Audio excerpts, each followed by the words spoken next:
My childhood growing up was a financially humble one, but it was a good one. I was the second of 6 children. We grew up in a very rural community. I've always appreciated the value of hard work. I've always appreciated the dignity and the sense of self-respect that comes from having earned something. First time I got a brand new bicycle, it was a Raleigh Rampart. I bought it at Joe Jones Sports Shop. It was $110. It was a 10-speed bike. I loved that bike, and I never left it out in the rain. And while that's a seemingly proverbial statement, I think that people having some vested interest in anything of value that they receive is like a bicycle you bought yourself. You're less likely to take it for granted. You're less likely to leave it out in the rain. So my father was a guy who always worked hard, but he always taught us give an honest day's work for an honest day's pay.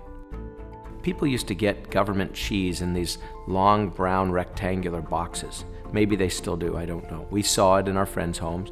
I actually liked it. It tasted kind of like Velveeta, and we would eat it at our friend's house. And I asked my father one time why we didn't get the government cheese. And he looked at me and he said, "Matt," he said, "don't ever take something that you didn't earn." And I've never forgotten that. It was a powerful message. It was an important message to tell a young person. And this is one of my passions for why we need to do a better job of helping people to help themselves.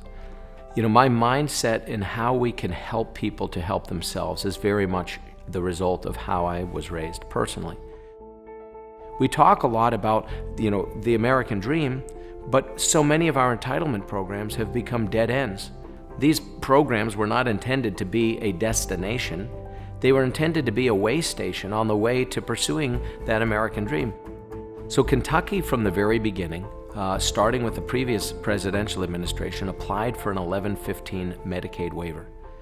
My predecessor had expanded Medicaid in Kentucky. The expectation is that it would add maybe 180,000, and then they said maybe 300,000, and then ultimately it was nearly 500,000 people. More than 480,000 people have been added to the Medicaid rolls.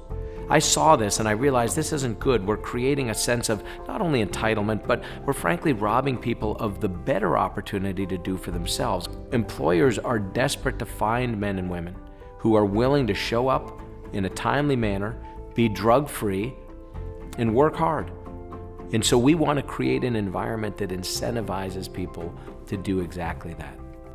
At the end of the day, there is dignity in work. We want people to be able to do for themselves. The greatness of America comes from our people in this generation giving some modicum of the same thing our founders did when they pledged their lives, their fortunes, and their sacred honor. That was not a bumper sticker. They didn't do that to get elected to something. They meant it. They did it. Every one of them gave all or some of those things. And I think it's incumbent upon me and upon my fellow governors, upon our legislatures in our states, to give some modern day equivalent of the very same thing.